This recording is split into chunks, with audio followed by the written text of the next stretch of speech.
Living things can be animals, plants, or other things like bacteria, fungi, etc. But all living things have certain characteristics in common. These can be represented by Mrs. Gren, you know, that lovely old lady who lives down the street. Well, not really. Let's see what Mrs. Gren is actually all about. M, at the start of Mrs., well, that's for movement. All living things can move either entirely or parts. Okay.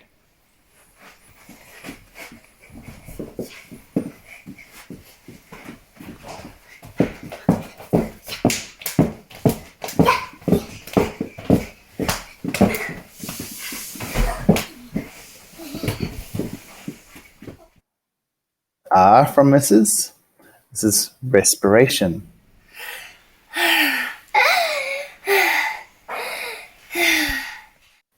No, not that. That's actually just called breathing.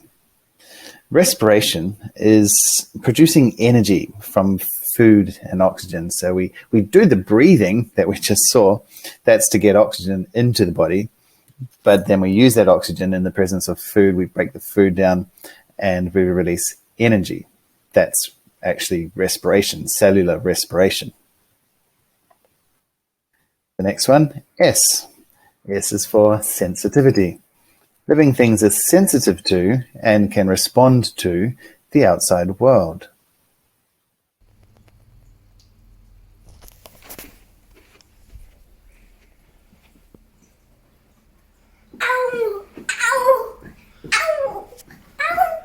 Okay, dude, I think that's enough. G is, of course, for growth. You were not the size you are now when you were born. If you were, there's something really gone wrong and your mum would not be happy at all. Living things grow, as well as repair and replace damaged tissue. Next, R is for reproduction. Living things reproduce to further propagate the species. Now, we're not talking about individuals because, of course, some people can't have a baby. But as a whole, the human species can. So we're talking as a species, living things need to reproduce. E is for excretion. Now, that doesn't just mean going to the toilet. Excretion is getting rid of waste, any waste. And it might be going to the toilet, it might be breathing out because we need to get rid of the CO2 buildup, etc. So getting rid of waste, living things excrete that waste. And the final one, N, is for nutrition. Living things require food, as pointed out earlier, to carry out respiration. That food has to be broken down in the presence of oxygen to release energy. So this is what cellular respiration is, and we need nutrition in order to do that.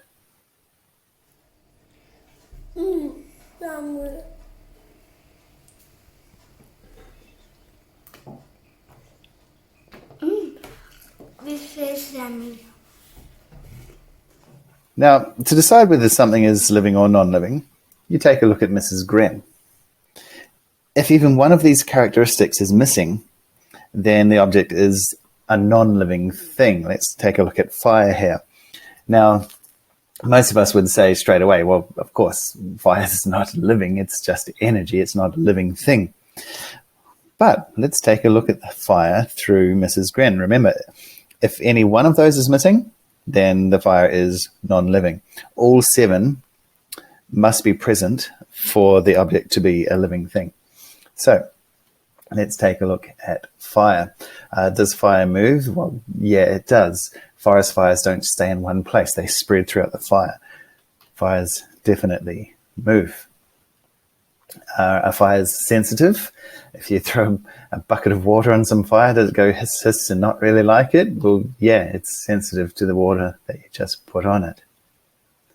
Do fires require nutrition? Do they need something to burn? I guess in essence it's their food. Yes, they do. Give a forest fire some wood, right? That's the nutrition. So yep, ticks that one off. Do forest fires grow? Well, fires in general, do they grow? Yes, they do. If you keep giving them more fuel, more, I guess, nutrition, then they will grow. Now, do fires respire? Remember, respiration was using the food in the presence of oxygen to create energy. Well, we've said that fires need nutrition, right? They need fuel, and they need oxygen. You can't have a fire without oxygen. Oxygen allows things to burn, and we get energy out of it, don't we? So I guess that's respiration, isn't it? Do fires excrete? Do they create waste? Yeah, actually they do. Think of all the smoke and the ash, the leftovers. That's waste, isn't it?